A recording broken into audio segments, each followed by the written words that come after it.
देखिए अगला प्रश्न पर ध्यान दीजिए। 18 नंबर प्रश्न सवाल में है कि एल तथा एम साझेदार हैं जो लाभ हानि को 3:2 अनुपात में बांटते हुए साझेदार हैं।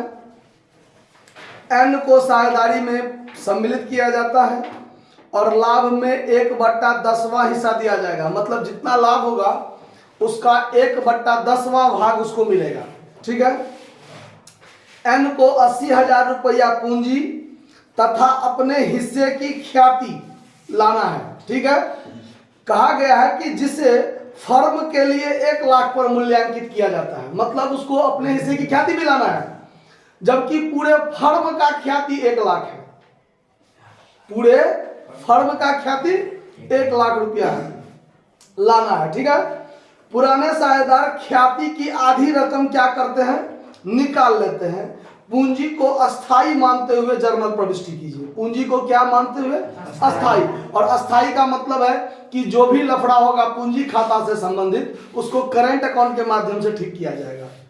पूंजी स्थिर हो तो पूंजी खाता में कोई लफड़ा होता है, जो माथापेची करना है करंट अकाउंट के माध्यम से करना है।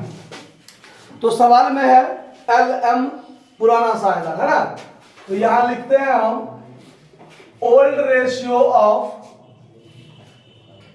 एल एंड एम बराबर 3:2।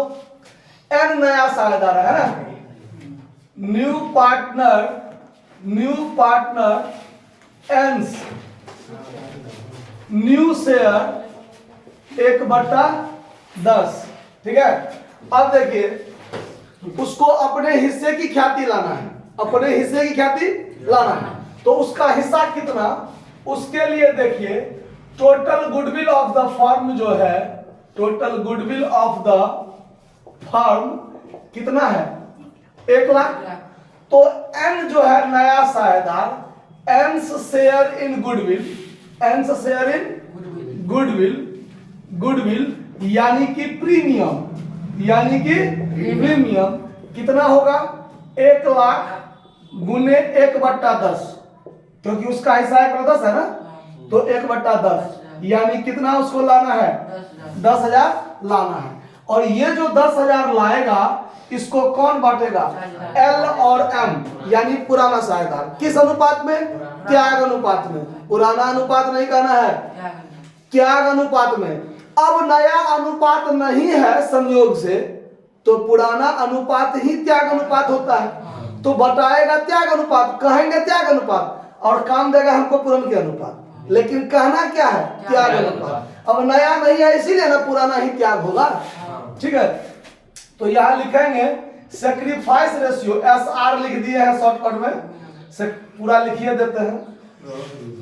ठीक है। Sacrifice ratio of L and M बराबर 3:2। ठीक है।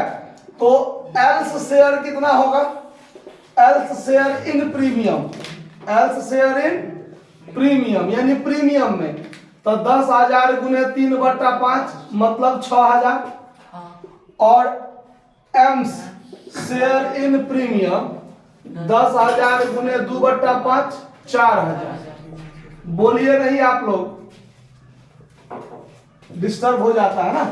6,000 और 4,000, क्लियर है बात। बस वर्किंग नोट के नाम पर इतना ही। अब आपको बनाना है जर्नल एंट्री। तो journal entry in the books of the firm के पुस्तक में बनाना है जर्नल एंट्री। आप लोग फॉर्मेट खींच के बनाइएगा, हम ऐसे ही बनाते हैं। अब जर्नल एंट्री में क्या होगा, तो नया साझेदार पूंजी लाता है उसके लिए 1 एंट्री, नया साझेदार प्रीमियम लाता है उसके लिए 1 एंट्री, पुराने साझेदार के द्वारा प्रीमियम की राशि को बांट लिया जाता है त्याग अनुपात में, 1 एंट्री उसके लिए बनेगा। और फिर पुराना साझेदार अपने हिस्से की जो प्रीमियम है उसकी आधी राशि क्या कर लेते हैं, निकाल लेते हैं, आधा रकम निकाल लेते हैं, तो 1 एंट्री उसके लिए बनेगा ना। तो सबके लिए क्या एंट्री है, देखिए पूंजी लाता है तो cash account DI to new partners capital account. तो न्यू पार्टनर कौन है, एम, तो to M's capital account. Clear. कितना रुपया पूंजी लाता है, 80,000। क्लियर।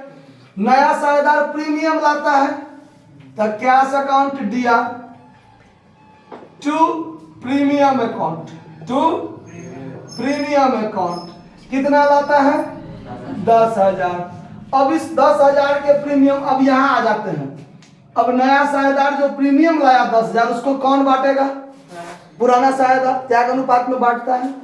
तो उसके लिए एक एंट्री बनेगा premium account DR 10,000 to L's capital account और टू एम्स कैपिटल अकाउंट। ठीक है, कितना कितना बांट लिया 6,000 और 4,000, ये हो गया।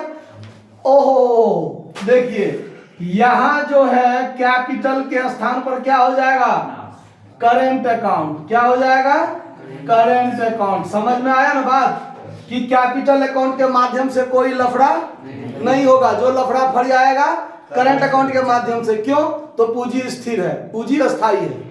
क्लियर बात। अब ये और ये तो बांट लिया 6,000 4,000। अब सवाल में कहता है कि आधी रकम निकाल ली जाती है, यानी साझेदार पुराना साझेदार जो ख्याति की राशि बांटी है या तो पूरा भी निकाल सकता है या आधे निकालेगा, उसकी इच्छा पर डिपेंड है। कहा यहाँ कैपिटल ही होगा क्योंकि ये उसका पूंजी है, नया साझेदार पूंजी लेके आया है, यहाँ कैपिटल ही होगा। लेकिन ये जो प्रीमियम को पुराना साझेदार बांटा है ये तो पहली बार आया है ना, तो पहले पूंजी लेके आएगा, बाद में इसका लफड़ा जो है करंट अकाउंट में जाएगा, जो इसको मिलेगा सो। अभी तो ये खुद आया है पूंजी लेके, और पुराना साझेदार तो पहले से है। तो पुराना साझेदार अगर कुछ बांटता है, लेता है, प्राप्त करता है तो वो करंट अकाउंट के माध्यम से एडजस्ट होगा। क्लियर। अब ये जो प्रीमियम की राशि बांट लिया है, अब इसमें से वो निकाल लेता है, यानी व्यवसाय से निकाल लेता है आधी राशि। तो पहले बांटा तो इसका करंट अकाउंट बढ़ा, अब निकालेगा तो इसका करंट अकाउंट क्या होगा, घटेगा। तो घटेगा तो else current account DR, else current account DR, AIIMS current account DR और टू कैश अकाउंट निकाल लेता है तो टू कैश अकाउंट। व्यवसाय से कैश निकल गया ना। जब हम थ्योरी का क्लास लिए थे उसमें हम सारा बात हर पॉइंट के लिए एंट्री बताए थे। अब वो अगर ध्यान नहीं रहेगा तो कष्ट की बात है। अगर आप लोग नहीं देखे हैं वो वीडियो तो जाके देख लीजिएगा, ज्यादा समझ में आ जाएगा। तो अब देखिए 6,000 और 4,000 का क्या करेंगे, आधा आधा निकालेंगे। तो आधा निकालेंगे तो 3,000 ही निकालेगा और 2,000 ही निकालेगा। तब व्यवसाय में से कितना रुपया निकल जाएगा, 10,000 प्रीमियम आया था, 5,000 निकल गया ना। समझ में आ रहा ना बात। तो इसको समझ में आ गया है तो नोट कर लीजिए, अच्छी बात है, पूरा सवाल क्लियर हो गया आपका। धन्यवाद।